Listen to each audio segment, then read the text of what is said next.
Hello everyone and welcome back to the channel. Today we are going to dive into a topic that is deeply personal and profoundly important. Understanding the complex dynamics of growing up with narcissistic parents. In this video, we will explore how experiences with a narcissistic father, mother, or both can shape you and what the research says about these personality disorders and their impact on children upbringing. I hope that the information and story that I'm going to share will provide valuable insights and perhaps even help others who have faced similar challenges. But before we get into it, let me introduce myself. I'm Jen Hachia, and on this channel, we explore the complexities of psychology and manipulation in both relationships and professional settings, and then we discuss them in the comments below. So if that feels interesting to you, you are welcome to subscribe. And if you are already a regular watcher, hello there! Now let's get into it.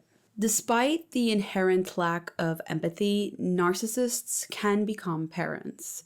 And it's not uncommon for individuals with narcissistic traits to seek out parenthood, often driven by a desire for validation rather than, according to research by Roningstam, narcissistic individuals tend to have a pervasive pattern of grandiosity, need for admiration, lack of empathy, which profoundly impacts their ability to connect emotionally with others, including their children. Narcissists view their children as extensions of themselves rather than individuals with their own needs.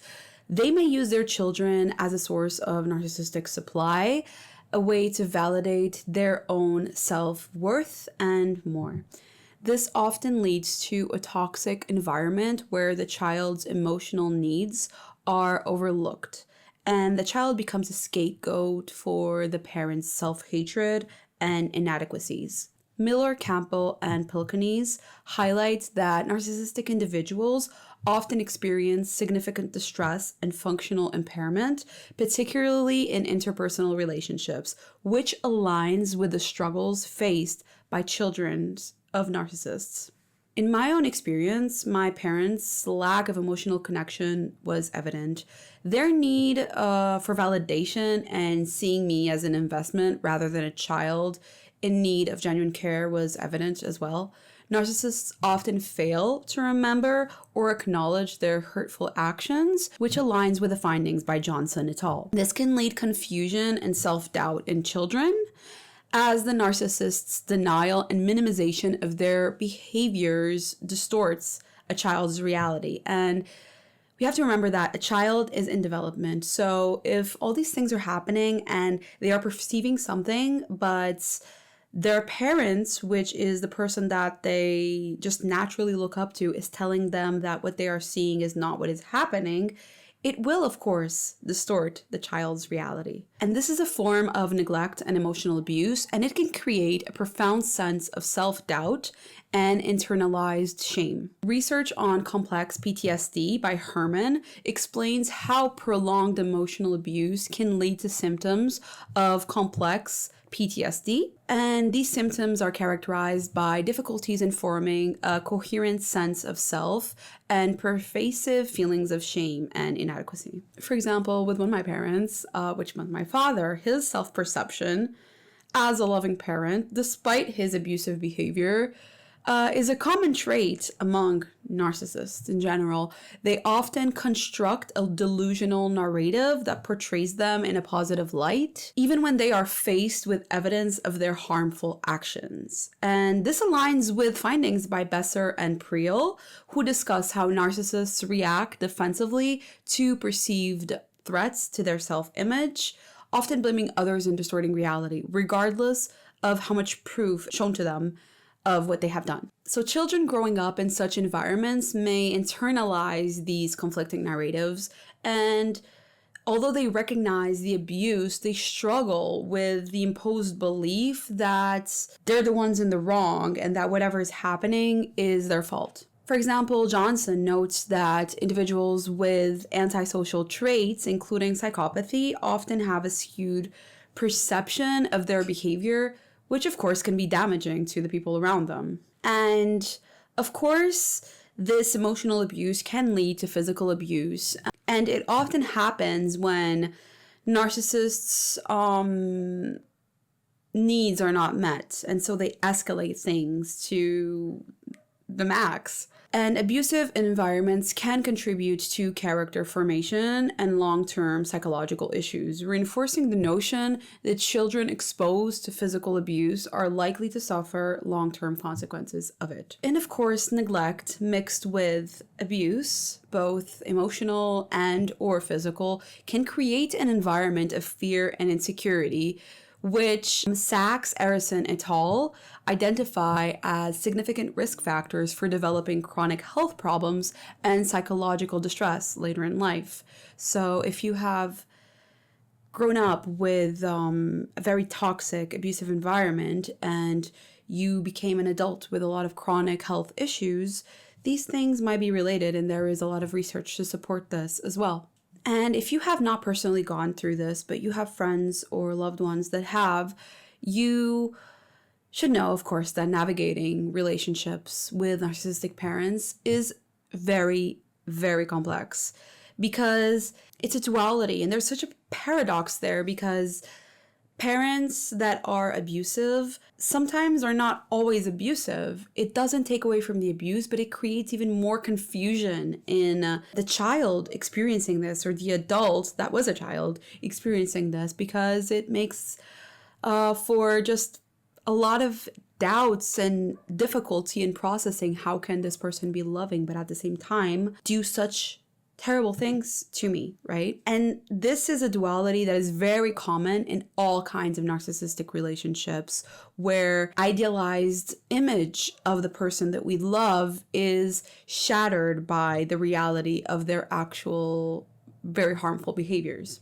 And this, of course, can follow someone into adulthood and throughout their entire lives, really, and just perpetuate the cycle, because even research shows that childhood victimization significantly increases the risks of lifelong re-victimization and ongoing psychological difficulties. So going through very abusive, negative experiences as a child can perpetuate this feeling of hostility through adulthood. And if things are not approached in a critical manner, and if there is not a conscious effort to break this cycle, then there are very high chances that the adult that suffered as a child will just perpetuate this cycle. And they might not perpetuate it with their own children. They might perpetuate it with themselves and become self-abusive, which is also, of course, terrible because it does perpetuate a cycle, because how we treat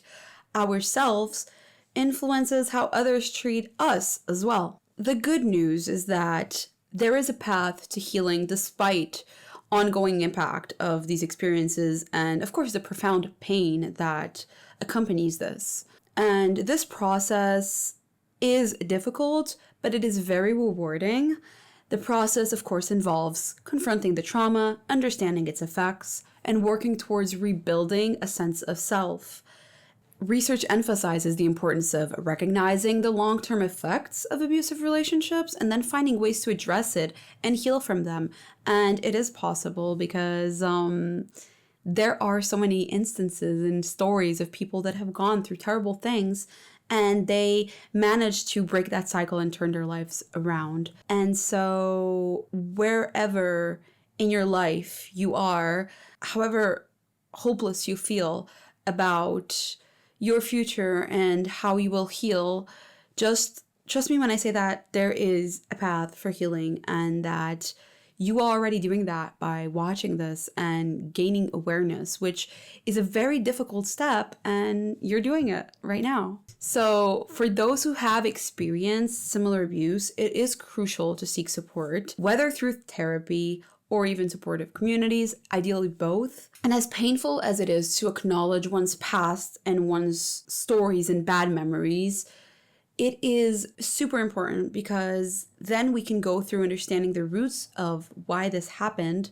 or what it did to me, and then gradually reclaiming our sense of self and agency, which is essential because victim empowerment leads to healing and through the path of a healthy life. I believe, and according to Herman, a researcher, He suggests as well, of course, that transforming vulnerabilities into strengths is a key part of recovery. Allowing individuals to build the resilience and to find that empowerment despite past traumas is one of the most important steps in healing, because if we don't address this head on, we are doomed to a life of pain and constant triggering of everything around us. And that is not really living. That's just kind of dodging life and dodging happiness as well at the same time. So thank you for joining me today as I explored also a lot of the research behind the experiences of growing up with narcissistic parents. And I do hope that you learned something in this video and that it has provided some kind of validation and hope for healing as well, whether it's you that going through this or someone in your life that you love and that you care about and that you want to help through. And of course, remember that healing is a journey and that you do not have to walk alone. There are so many supportive communities out there, even if they are not where you live exactly. We have the internet, we have access to so many communities, we have access to so much information. You should not be living in pain forever. It is possible to heal. So if you found this video helpful, you are welcome to like, subscribe if you want to see more content. If you didn't like it, you can unlike the video as well, of course. And you are welcome into this conversation, whether you agree with what was said here or not. You can share your opinions. All opinions are accepted, and I love engaging in discussion as long as we all remain respectful. So thank you so much for watching, and I will see you on the next one. Bye!